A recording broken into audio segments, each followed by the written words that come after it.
દહેગામ નગરપાલિકાની છેલ્લી સામાન્ય સભાની બેઠક યોજાઈ હતી।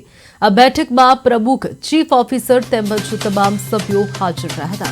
બેઠક દરમિયાન દહેગામ તાલુકાના વિકાસ કામો, ગ્રાન્ટો અને વિવિધ યોજનાઓ અંગે ચર્ચા કરવામાં આવી। સભામાં કર્મચારીઓની ભરતી મુદ્દે પણ ચર્ચા થઈ હતી।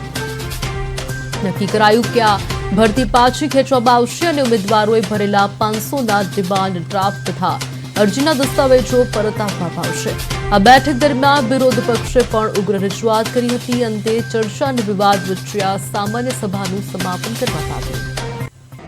અખિલ ગુજરાત મહામંડળના પ્રમુખને એ પણ ખબર નથી કે આ બધી પ્રક્રિયા પંચાયત પછી પહેલી વખત હાથ ધરવામાં આવી છે।